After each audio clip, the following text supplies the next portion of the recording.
orí mi máa jẹ́ láwùjọ ẹgbẹ́.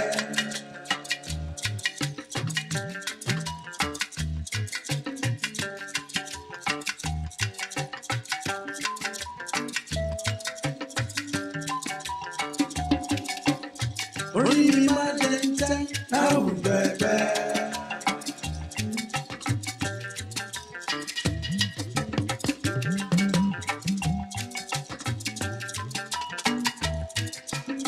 Ẹ̀dá mi máa jẹ́ láwùjọ ẹgbẹ́. Báwa ṣe o, báwa lóhùn o, báwa. Orí mi máa ń ṣe tèmi o, báwa ṣe o, báwa lóhùn o, báwa. Ẹ̀dá mi máa ń ṣe tèmi sẹ́ o, báwa ṣe o, báwa lóhùn o, báwa ṣe tàwa. Ẹ wòye o ẹ̀yin èèyàn wa níbi gbogbo tí ẹ ti ń wò wá. Ẹ tún káàbọ̀ sórí àkọ́tún ètò láwùjọ wa láti ìkànnì Vineyard Television 15.8.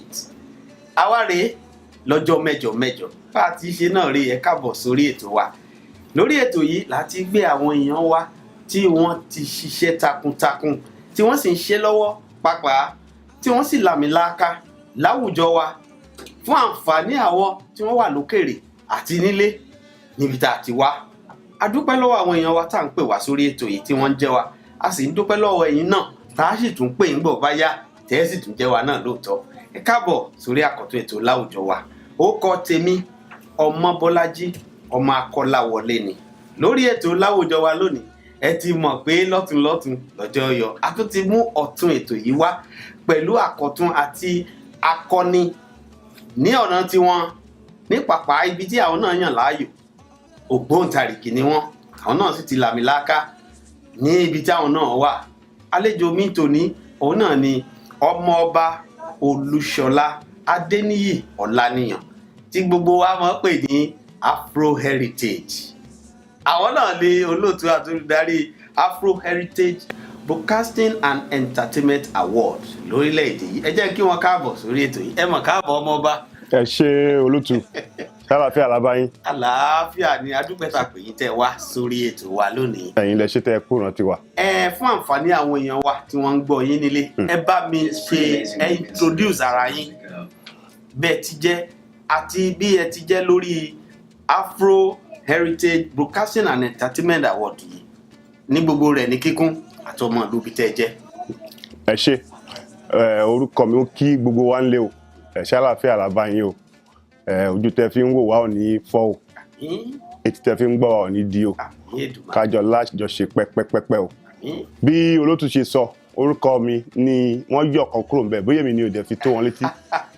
Yísà Olúṣọlá Adéníyì ọmọ Ọláníyàn. Àwa ni à ń ṣe ètò Abia Awards. Abia Awards àwọn èèyàn máa ń béèrè pé kí ni àpèjá ẹ̀. Abia Awards dúró fún Afro Heritage Broadcasting and Entertainment Awards. Àwa náà tún ni olùdarí iléeṣẹ́ Afro Heritage Entertainment Company. Lábẹ́ Afro Heritage Entertainment Company ni Abia Awards ti jẹyọ. Mo jẹ́ ọmọ bíbí ìlú Yewa ní Ogun State. Precisely Ìpókíà ni mo ti wá. Mo adẹ̀ ti wà lẹ́nu iṣẹ́ entertainment fún ọjọ́ pípẹ́ díẹ̀. But ibi tá a bá dé lénìí, a dúpẹ́ lọ́wọ́ Ọlọ́run, a dẹ̀ dúpẹ́ lọ́wọ́ yín pẹ̀lú àtìlẹ́yìn yín. Tí a bá ṣe ń bá ètò lọ, ẹ bá tún ní ìbéèrè tá a tún lè fẹ́. Lọ́kàn òjọ̀kan. A dúpẹ́. Ìbéèrè tèmi ó kọ́kọ́ mú wá ni pé Abia Awards ó ń bọ̀ lọ́nà. It's on its way. Bẹ́ẹ̀ni. A sì ti ń gbóòórùn ẹ̀ àti ń rí pé òrùn rẹ̀ ó ti ń jẹ́ yọ. Àwa ní Tálàbà àgbé wá láti yànnàná kí ni Abia Award ti jẹ́, báwo ló ṣe bẹ̀rẹ̀. Ẹ jẹ́ n kọ́kọ́ béèrè lọ́wọ́ yín Ọmọọba, báwo ni Abia Award ṣe bẹ̀rẹ̀? Kí ni ohun tẹ́ ẹ ní lọ́kàn bí intention àti tó mú idea yìí wá sí ọkàn yín Abia Award? Ẹ ṣé lẹ́ẹ̀kan sí olóòtú. Bí ẹ̀yin náà ṣe mọ̀, Abia Awards bẹ̀rẹ̀ ní 2015. a ti wà lẹ́nu iṣẹ́ mo sọ lẹ́ẹ̀kan entertainment fúngbà díẹ̀ a wá rí pé bá ṣe ń ba lọ ó yẹ ká tún bọ́ sí another level la wá wò pé kí la lè ṣe láti máa fi ṣe ìrántí àwọn èèyàn tó ń ṣiṣẹ́ takuntakun yìí ní yálà ní tíátà ni o ní orin ni o bá ń ṣe comedy ni o àbí àwọn tó ń ṣe broadcasting bí irú tí yín báyìí ìyẹn la fi gbé ètò yẹn kalẹ̀ ó dẹ̀ ìtò ṣe kókó ń bẹ̀ ni pé àwa fẹ́ jẹ́ kó jẹ́ pé àwọn tí ó ṣẹ̀ṣẹ̀ bẹ̀rẹ̀ ní sìn yìí àwọn kan wà tó yẹ pé wọ́n ti ṣiṣẹ́ yìí orí wọn níṣẹ́ ti bẹ̀rẹ̀ tá a bá béèrè lọ́wọ́ àwọn ọmọdé òní sìn tàbí àwọn ẹgbẹ́ wa mí gan ẹlòmíì lè máa rántí ẹni tó ń jẹ́ Liz Benson mọ́ ẹlòmíì lè máa rántí ẹni Fádèyí Olóró mọ́ àwọn díẹ̀ àmọ́ bàbá Àwòrò tó ránṣì so ẹgbẹ́ kan tàbá tó dẹ̀ tún kò láfíríkà ní Nàìjíríà náà torí ẹ̀ la ṣe pè ní Afro Heritage gbogbo Áfíríkà láti kárí nínú ọdún yìí sìn adé Kenya adé Uganda South Africa ní last year fún ọmọ Ghana ní award so but basically tí mo try láti ṣàlàyé ni pé àwọn tí wọ́n ti kópa nínú iṣẹ́ yìí tó fẹ́ dàbí pé àwọn èèyàn ti gbàgbé orúkọ wọn àwọn làwọn ayọ̀ láàyò láti máa fún lámì ẹ̀yẹ àwa ń wo àwọn tó ti ṣiṣẹ́ náà tó ń jẹ́ pé wọ́n ti gbàdójú àmì àfa àwọn yẹn náà sí but kì í ṣe pé bí irúwọ́ ògiri wa àbí pé gbogbo àwọn tí wọ́n ṣẹ̀ṣẹ̀ ń dìde làwọn tó ti ṣiṣẹ́ ní tán ti bẹ̀rẹ̀ iṣẹ́ láti à ń pa àwọn bíi paysetter tàbí pioneer àwọn làwa torí ẹ̀ bẹ̀rẹ̀ iṣẹ́ kí n yànnà náà díẹ̀ sí kàtígórì méjì pé la ní tí èèyàn bá fìtìm fún legend á fìtìm fún icon tó bá dẹ̀ wà láàpẹ̀yàn ní legend àti icon ó láti measure up ti orúkọ yẹn because àwọn èèyàn á bí wá tó bá wò pé lágbájá báyìí kílẹ̀ ṣe pé ní báyìí àbí tọmọdé báyìí kílẹ̀ ṣe pé báyìí báyìí so bí tí a ti mú Abia Award Yomi mọ̀ bóyá yẹn dáhùn question yìí. Dáhùn rẹ̀ nǹkan táwa náà expect náà ni pé àti icon àti legend ẹ gbọ́dọ̀ lè differentiate kí ni tó qualify èèyàn fún icon kí ni tó qualify èèyàn fún legend láti ní abẹ́ Abia Award. Criteria wa ẹ ṣe olóòtú criteria wa ni pé I make it simple first of all a wò pé tó bá fẹ́ jẹ́ icon because nígbà táwọn náà fẹ́ mú ìbò yẹn a tẹ̀lé àwọn tó ń gbóyìnbó díẹ̀ pé mo ẹni yẹn ń jẹ́ kó yé wa pé tí táwọn náà dẹ̀ ṣe research lórí ẹ̀ pé tó bá lé èèyàn legend ó ti báṣẹ́ débi gbì pé tẹ̀ntẹ́lì lọ bá pé okay o ẹ jẹ́ kí n pe ẹnìkan ṣe example irú àwọn Ọ̀gá Bello pé ibi tí wọ́n báṣẹ́ délé ni tó bá jókòó ó yẹ káwọn tó ṣẹ̀ ń bọ̀ lẹ́yìn lọ bá wọn ni pé bàbá a máa fẹ́ ṣe nǹkan báyìí báyìí irú àwọn ẹ̀la pé wọ́n wà bẹ́ẹ̀ ní category wọn ká láwọn Wádìí Love ṣì wà láyé àwọn legend nìyẹn bẹ́ẹ̀ mo lè má lè dárúkọ ń sìn but àwa fi nọ́mbà sí pé at least 30 ọdún and more minimum of 30 years ní industry ló máa qualify èèyàn fún legend bí music ni o àbí orí ìtàgé broadcasting àbí stand up comedy tẹ́ pé orúkọ yẹn á ti wà ń bẹ̀ 30 years tí ó dẹ̀ sí bí scandal tá a gbọ́ pé èèyàn yẹn ń ṣe wọ́nranwọ̀nran kan tẹ́ pé àlè because tẹ́ bá léèyàn legend ó láti stand as a role model báwọn èèyàn láwùjọ táwọn máa wò pé àwòkọ́ṣe lẹ́nu yẹn legend ti icon 20 years 20 ọdún ni at least minimum tó dẹ̀ pa ti lórúkọ dáadáa náà tá a lè wò pé okay ẹni yìí bí tóun náà bá ṣẹ́ délé ni a lè pè báyìí because gbogbo ohun tá a bá pa àwọn èèyàn á ṣì question wa but àwa náà wò pé tẹ́ bá wo America leading ta wa wọ́n á sọ fún yín pé America is the world tó bá sọ wọ́n dìtẹ́ láti stand pé nǹkan táwọn míì náà yẹn so àwa náà ò ní mú un tẹ́ pé àwọn èèyàn question táwọn lè dáhùn but tá a bá lẹ́yìn èèyàn báyà kàn ní ẹ̀yìn náà ẹ̀ wò ẹ́ rí pé àmì ìṣẹ̀ náà but ìyàtọ̀ tó wà ń bẹ̀ ni pé àwọn èèyàn máa ń rí pé àwọn èèyàn máa ń pọ̀ artist máa ń pọ̀ lọ́dọọdún gbogbo wọn kọ́ là ń fún láwọ́ọ̀dù àwọn tó bá fẹ́ find out kan lọ wo list kan wo website wa yàrá àwọn táwọn fún láwọ́ọ̀dù àwọn majority àwọn òṣèré tó ń wá wọn kàn wá ń gbéṣẹ́ lárugẹ ni ẹlòmíín jẹ́ àǹfààní pé wọ́n á rí visa gbà wọn tí dé lóyìnbó rí lẹ́ṣẹ̀ ń rí wọn tán fi ń pọ̀ but àwọn tó fìlàkà tó jẹ́ ògbóǹtagì inú wọn là ń fún ní award the legend and icon so 20 years for icons minimum 30 years for legend. Ṣeun lórí ọ̀rọ̀ tí award yìí bẹ́ẹ̀ni lótú tabaníkàtọ̀ láti lẹ̀ kí ni ẹ̀ ń rí fún tẹ́ fi ń fúnyàn ní award iṣẹ́ ọwọ́ ẹ̀ ni ẹni tó ń ṣe ibi tó gbé lárugẹ dé ni àbí nǹkan kankan wà tẹ́ ẹ rí bí ẹ̀bùn tẹ́ ẹ rí bí ìgbà tẹ́ ẹ rí star kan lára ọmọ yìí pé eléyìí náà ti ṣe bẹ́ẹ̀ ó ti gbìyànjú tó ti làmìlaka tó kẹ́ tó lè yànnà láwọ̀ torí nígbà míì àwọn èèyàn ní pàpà láwọn èèyàn ní awuyewuye míì tí wọ́n sábà lọ nígboro wọn ní ibi tí wọ́n bá ti ń fún lágbájá ẹ báwọn kan ti wà tán jẹ́ bàbá tí wọ́n kí ló dé tí àwọn bàbá wọn yìí náà wà láti wá gba bí àwọ́dù àbẹ́yìn lẹ́yìn wọn. ẹ ṣe lótò kì í ṣe bẹ́ẹ̀ gbogbo mo ń bẹ́yàn kan sọ̀rọ̀ ká tó débi ojoojúmọ́ làwọn èèyàn máa ń béèrè yẹn lọ́wọ́ wa ẹ jẹ́ kí n sọ pé lákọ̀ọ́kọ́ náà tí àwọn èèyàn tá bá bẹ̀rẹ̀ nǹkan báyìí kò ní sí káwọn èèyàn má rí àṣìṣe díẹ̀díẹ̀ tá à ń ṣe ń bẹ̀ but àwọn náà gbìyànjú láti jẹ́ pé over time and get better now nǹkan tó ṣẹlẹ̀ ni pé gbogbo factor tẹ list yẹn pé talent ni o iṣẹ́ tó ń ti ṣe o gbogbo ẹ̀ là ń factor yẹn ṣó yẹ yín then tẹ bá wò mo sọ fáwọn èèyàn kí ni ó kárí Africa a lè fún gbogbo àwọn legend icon láwọ̀dù tán lọ́dún kan kò possible a máa ṣe díẹ̀díẹ̀ ni àwọn kan á dẹ̀ wà tí jẹ́ pé ẹ rí pé wọ́n sì ń ṣiṣẹ́ lọ tá a fi orúkọ wọn sí láàrin àwa náà rí pé wọ́n ní audience tẹ́pọ̀ ń béèrè pé lágbájá àtàwọn ẹ̀dùn nǹkan tá a bá wá jókòó tá a ṣe ẹ̀ mo sọ lẹ́ẹ̀kan a lè get tiẹ̀ 100% because a lè satisfy everybody but à ń gbìyànjú pé kí àwọn èèyàn má rí àṣìṣe tó pọ̀ nínú nǹkan tá à ń ṣe ẹ jẹ́ kí n fún yín l'example more than èèyàn bíi 15 people ló pè mí last year pé kí ló tẹ̀ fún mi ìwà Adémọ́lá ní award ṣé kò deserve ẹni ọdún ṣáà wà ń bẹ̀ ẹnìkan wà ń bẹ̀ but tẹ bá wo táwọn ọdún náà bá ṣe lọ ẹ lè sọ pé wọn ò sí ní ìtọ̀sẹ̀ àti lọ di icon yẹn láti wò pé àwọn èèyàn dẹ̀ fẹ́ rí bí pé ok ọmọ yìí náà ibi tó ti a ti rí pé ó ti wà ní industry for 20 years or more ṣe yẹn a dẹ̀ wo bó ṣe ń live life ẹ̀ gbogbo ìtẹ́rí tó ń ṣe tọ́ra à ń tẹ̀lé wọn délé ni dọ̀gbórú nǹkan kan kò mọ nǹkan dàrú o iṣẹ́ lásán ló ń ṣe ọmọ téèyàn lè fi lè mú ní ẹjẹ́ fún ní díẹ̀ ń pa sórí ẹ̀ bóyá tó bá gbọ́ wá bínú sí mi bàbá aládùúrà náà máa ń pè ń lé wọn tí ọdún bá kí àdúrà mọ́lẹ̀ tó wọ́n fẹ́ gbàdúrà ń lé wọn wọn náà máa ń dúdè dáàdì ẹ̀ pásítọ̀ ni àti màmá ẹ̀ wọn náà máa ń dúdè so bọ̀ mo kàn ń fi yẹn ṣe example pé a ní nǹkan tá à ń wò lára wọn iṣẹ́ ìwà húhù ká fi hàn láwòkọ́ ṣe kò yẹ then talent àti iṣẹ́ àwọn nǹkan tó ti ṣe ilẹ̀ tá a ti rí pé tọmọ yẹn ń báṣẹ́ lọ yìí adé level yẹn láṣẹ bọ̀ kì í ṣe gbogbo wọn náà qualify but at the point sí àwa náà ń wò pé bóyá a máa subject kìíní yẹn sí because committee ló ń ṣiṣẹ́ yẹn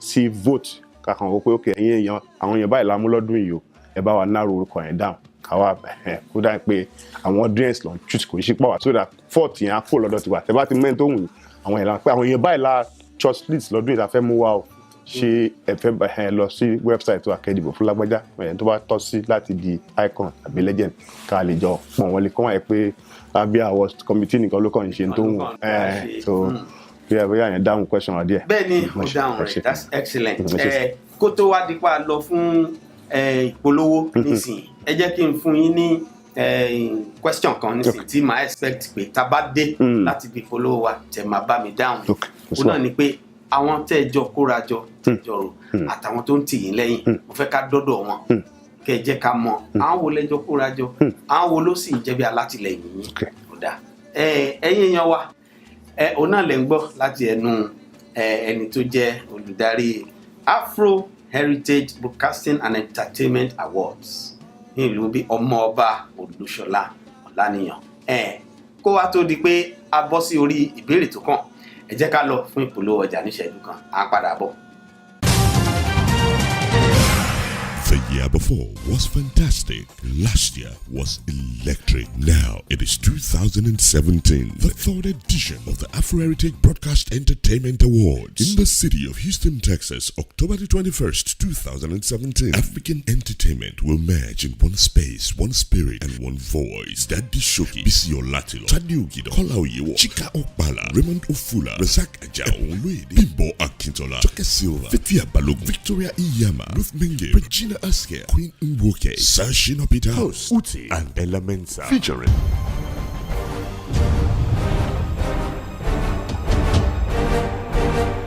venue Eva Center 9371 Richmond Avenue, Houston, Texas 77063. To get a ticket, www.ibaawards.com. Tickets can also be bought in Houston at Onola Stores, Wazobia Store, The Best Tax Pro, and Family Market. Ẹ káàbọ̀ padà sórí ètò láwùjọ wa àlejò mi bẹ́ẹ̀ tí ń rí òun náà ni Ọmọọba Olúṣọlá Adéníyì Ọláníyàn wọ́n ní ìfi yíṣàkúnlẹ̀ fi yíṣàkún àwọn èèyàn lórí Abia Award òun náà ni à ń gbé kalẹ̀ tí à ń try láti sọ fáwọn èèyàn ká yanjú ẹ̀ ká explain for people to understand exactly how Abia came in and how it's going and who are the supporters, who are the committees. Àwọn wo lẹ́jọ́ kóra yín jọ, àwọn wo gangan látìlẹ́yìn yín fúnṣẹ́ yìí. Ẹ ṣe olóòtú ẹ ti ní mo lè sọ òyìnbó díẹ̀ tó dára náà gbọ́ díẹ̀ gbogbo aláfowó rà léwu. Lẹ́fowó rà dáadáa. Bẹ́ẹ̀ ni ẹ ṣe lákọ̀ọ́kọ́ náà màá dúpẹ́ lọ́wọ́ Yomi Fashlanso. We met in 2014. Right. And when we discussed about entertainment, and we come up with the idea, let's take this thing to another level. So, she introduced where you can start giving people awards. You can do that. You have the link in the industry. And I was like, awards, that's a lot, because majorly, Kotamanchi Tele was concerts and premiere, music shows and stuff like that. And we did the whole lot. We bring artists in to do that from Nigeria and other parts of Africa. Anyway, long story short, so he brought the idea. I said, okay, I'll think about it. Then the following, I think it was that same year, there's a lady called Bukola Fagbuyi. They usually want to Buki Akpesin. And she came too, and she actually came in through GMA Awards. That's the GMA Award, Bode Joe's Award. I don't know if you know it. She told me the same thing. She said, you can start this. I'm like, okay. So I started thinking. Our committee member, so Yomi Fashlanso is our national coordinator, Africa. Kola Fagbuyi in charge of logistics. Muka Ray in charge of welfare, yes. Then a couple of other people came in. Yeah. So when I have my committees here too, gentleman called Tayo Lunge, usually they call him Tayo Ibukule Prosper. Okay. He's our producer. Alex Mouth. Alex Mouth is well known in Nigeria. He's a very good director. He's been in entertainment for, I think he worked with Mnet when he was in Nigeria. Alex Mouth is the technical director.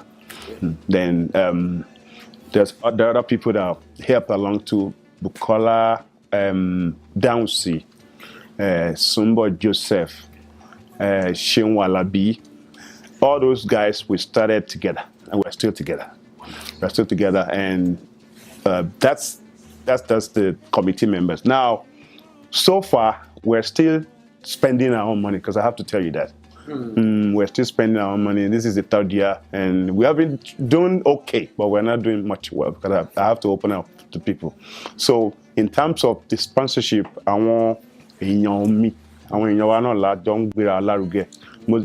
from Nigeria.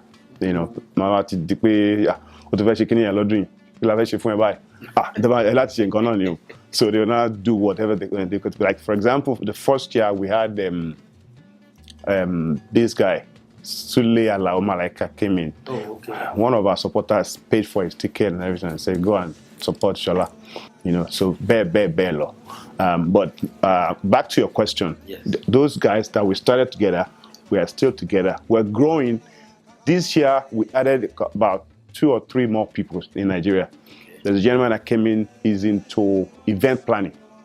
His name is Dapoda Amala. He's doing food sojourning for us, and he's going around trying to find sponsorship. Okay. So we're on that. So, but let me just say this before I let you take over. When you start a business, you are not expected to make money right away. Yeah. So in the first year, we spend our money. We were at loss. We didn't make money. Second year was okay, But this year, we're confident after third edition, we'll be fine. So, but everybody, you are in touch, committee and all that. So, that's wonderful. Yes, sir. Oda, how are people here and are people back home benefiting from your program? Okay.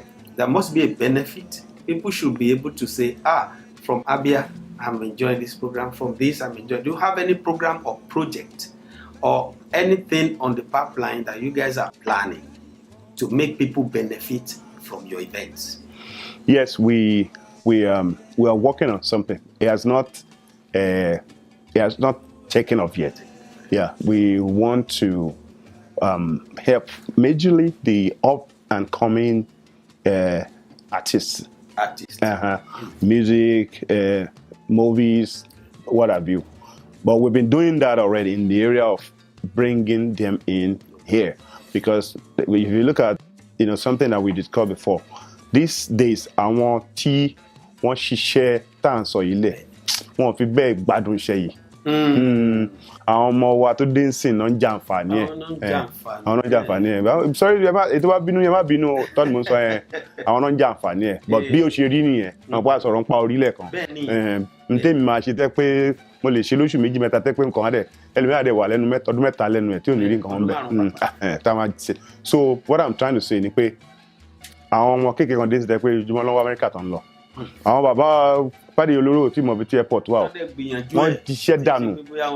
Abidjan mo wò wọ́n ní 3 weeks lórí mo fi mo ṣe báyìí ìyàwó mi wọ́n ní bàbá ìmọ̀ wò Ọlọ́run wọ́n bá bẹ́ẹ̀. So àwọn eré kan wà tá à ń ronú pé kí la lè ṣe gẹ́gẹ́ bí n tá à ń ṣe àwọn àjọ iṣẹ́ papọ̀ ni wọ́n gbé wa àná gbéra wa òye ń bọ̀ bẹ́ẹ̀ ṣe bí gọ́tẹ́ bí lẹ́ẹ̀kan ni are we giving back? Yes. We are working on that. We have not, because tí n bá ní à ń ṣe nǹkan sí yẹn ní kí n sọ pàtó but à ń ṣiṣẹ́ lórí ẹ̀ kò tí. But area that affect àwọn èèyàn sì ni pé à ń káwọn èèyàn wọlé wọ́n dẹni tí ó di bí ó dẹni tó ń wá through Abia, even before Abia, after heritage gan a máa ń ṣe visa fáwọn eléré mi wà tẹ́pọ̀ ti wá visa mi ní mention ti tẹ́pọ̀ àwọn Ọlọ́run lò fún irú wọn tó fi débi. So ìyẹn benefit yẹn wà ń bẹ̀ because àwọn náà ní name tó help wọn along the way but Ọlọ́run lò wá láti jẹ́ kán débi. But in the area of giving back, we are working on that, and pretty soon, after this 3rd edition, something good will start happening in entertainment industry in Nigeria through Abia Awards and Afro Entertainment. So, ọ̀nà lẹ́ ń gbọ́ ẹ̀yin èèyàn wa. Ẹ jẹ́ wá béèrè ìbéèrè kó jẹ́ pé kí n fi máa fa àwọn èèyàn sí àkíyèsí the upcoming event. Yes, sir. Tẹ́ ń ṣe lọ́wọ́ tó ń bọ̀ lọ́nà tẹ́lẹ̀dẹ́. Ẹ fi tí wa bá. Ìbúlẹ̀ ti fẹ́ ṣe ìgbà wo lẹ fẹ́ ṣe. Àwọn wo ni ká retí níbẹ̀? Tí ọdún yìí ó máa ṣẹlẹ̀ ní Eva Center. Tí n bá get address yẹn correctly 9371 Richmond Avenue, Houston, Texas 7703.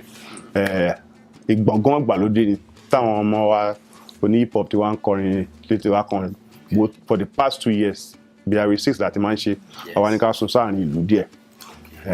Bẹ́ẹ̀ náà ṣe mọ date October 24th ni aago 5 sí 6 làwọn abẹ̀rẹ̀ red carpet. Àwọn èèyàn pọ̀ tó ń bọ̀ àwọn ògbóǹtagì ṣe mọ̀ pé mo sọ lẹ́ẹ̀kan pé kàtígórì méjì ni eré àwọn tá peg legend a ní Bísọ́lá àti ìlànà ògbóǹtagì ní area broadcasting ní àwọn sọ̀rọ̀sọ̀rọ̀ broadcasting àní Tádé Ògìdán ń bẹ̀. Tádé Ògìdán. Chika Pala ẹgbọ́n nípa tó ń jẹ́ Sebudaya rí Sebudaya Òkórígbó aláàsì 430 wọ́n wà ń bẹ̀. Richie Oniga wà ń bẹ̀. Clem Ohaneze ṣé Ohaneze náà ń pè bàbá yẹn. Bẹ́ẹ̀ni Clem. Àti nínú ògbóǹtagì olórin ọ̀gbẹ́ni Shina Peters. Star SSP ni bàbá ń jẹ́. SSP. So àwọn legend yẹn díẹ̀ lára àwọn icon yẹn a lọ sí other African countries. Gbogbo àwọn kan wà tó ń pè ní Ruth Maingi Kenya náà tí wọ́n ti ṣẹlẹ̀ Raymond Ofula àwọn náà wà láti Kenya. Dino Man kí ni kan orúkọ gbàgbé orúkọ ẹ má bínú láti South Africa. Juliet Ibrahim láti Ghana. Then àwọn tiwa náà tó ti ṣiṣẹ́ ìtìpẹ́ bí Alex Lopez, Victoria Nyama, àwọn mú ìwà Adémọ́lá náà síbẹ̀, Fathia Balogun, Bímbọ́ Akíntọ́lá, bẹ́ẹ̀ àwọn but mọ̀ ju bí 12 lọ lára icons yẹn àwọn legends bíi 5 sí 6. Then àwọn tó jẹ́ bí tó wá support àwọn ìyẹn wọ́n pọ̀ tó ń bọ̀. Rí Antalaniyan ti wà lára àwọn tá ti award last year òun náà padà bọ̀ again. Ọ̀gbẹ́ni kan sọ̀rọ̀ wọ́n ń pè ní Gbénga Adéyínká the first comedian yẹn ó máa wà ń bí. Award yẹn àwọn tó dẹ̀ máa host ẹ̀ wọ́n pe ọmọ wa kan ó ti ń lára àwọn ọ̀ràwọ̀ tó ń dín sí Uti Nwachukwu àti Uti Nwachukwu àti ọmọ wa kan láti Ghana Ella Mensah náà pè àwọn yẹn ló máa ṣe no ma host ṣe agbátẹrù lẹ́nu pé àbí adarí afẹ́fẹ́ those are the hosts. fún tọdún yìí nìyẹn bó ṣe tí ó sì tún láàmì tí ó dàgbà Ọlọ́run tó bá di ọwọ́ lẹ́yìn gbogbo Shina Peters àwa bá fi yóò bá àríyá kásẹ̀ rẹ̀ lé àríyá abájú làwọn fi jó sí. àríyá òun ó sì jẹ́ unlimited àríyá ní fight unlimited àríyá ni. ẹ gbọ́ afrojuju Shina Peters. ayé ace ni àwọn ẹ ti wà ti pẹ́ 777 bẹ́ẹ̀ ti nọ́mbà aago wọn gan 77 ló parí ẹ̀ ló parí abẹ́rẹ́ yẹn àwọn lédè kéèké kan náà tí wọ́n fẹ́ máa fi àwọn onímọ̀ hip hop kankan but taba wo ìpolówó ọjà wa rí wọn bẹ. lágbára Elédùmarè àdúpẹ́ kì í dùn kó pọ̀ sókè lọ́bẹ̀ oge kó wá dóde pẹ́ lọ ẹ bá wa dúpẹ́ lọ́wọ́ àwọn èèyàn wa tí wọ́n ń wò yìí ẹ dúpẹ́ lọ́wọ́ àwọn èèyàn tí wọ́n ń ṣe agbátẹrù àti àwọn tí wọ́n jẹ́ bí igi lẹ́yìn ọgbà fún Abia Awards yìí kẹtùn wá fi yẹn dúpẹ́ fọlọ́wọ́ àwọn tẹ́ pè tí ń bọ̀ àtàwọn tí wọ́n lè mọ́ ti rà àyè àti wá lásìkò yìí náà ẹ dúpẹ́ lọ́wọ́ wọn kó tó di pẹ́ lọ. ẹ ṣe olótù mò ń fàsìkò yìí dúpẹ́ gidigidi lọ́wọ́ first of all lọ́wọ́ Vanyard TV because kàwá yẹ lẹ́fí ní pè wá àwa ló yẹ ká wọ́n mọ́ wáyìn bọ̀ ìyẹn tún pè wá lọ́tẹ̀ àtúndì ok o ẹ tún fún one time àtún ṣe bákan mo dúpẹ́ gidigidi lọ́wọ́ yín lótù Ọlọ́run máa fún yín ṣe iléeṣẹ́ yín ò ní jóná o àwọn committee member wa náà tó ń ṣe lọ́tún lọ́sí mo dúpẹ́ lọ́wọ́ yín o bọ̀ ẹ̀yin tẹ́ ń wò wá nílé ẹ bá ti ra tíkẹ́ẹ̀tì yẹn wà o ẹ lọ ra tíkẹ́ẹ̀tì ó wà ní stores bọ̀ a máa rí yín bá o ojú tẹ́ fi ń wò wá ò ní fọ́ o tẹ́ fi ń gbọ́ wa ò ní di o àwọn tó ń bọ̀ láti lé Ọlọ́run bá aṣọ wọn débi táyọ̀ àlàáfíà ẹni tá a pè náà tí ò dẹ̀ lè wá lọ́tẹ̀ yìí ọ̀tọ̀tún lọ́jọ́ yóò àbáná ọdún tó ń bọ̀ ọdún tó wà dọ́dún bọ̀ lágbọ́ Ọlọ́run àtún jẹ́ ká pàdé bíi so bó ṣe jẹ́ ni ẹ ṣé mo dúpẹ́ ńlé o. tí ò bá lè wá Ọlọ́run ti sọ wá Ọlọ́run àti ẹ̀wà lágbára Ọlọ́run bọ̀.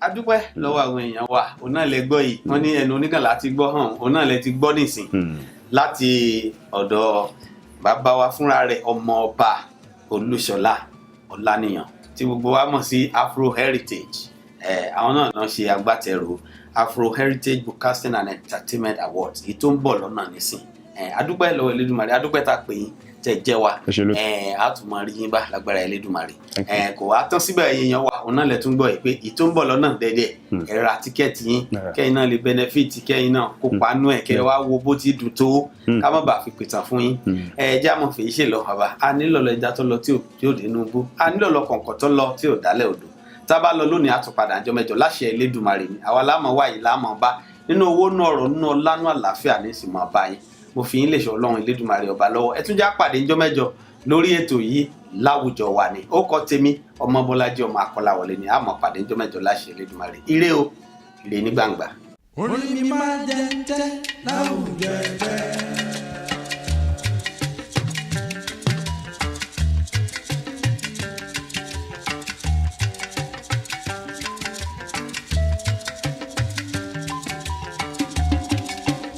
orí mi máa jẹ ń tẹ́ láwùjọ ẹgbẹ́.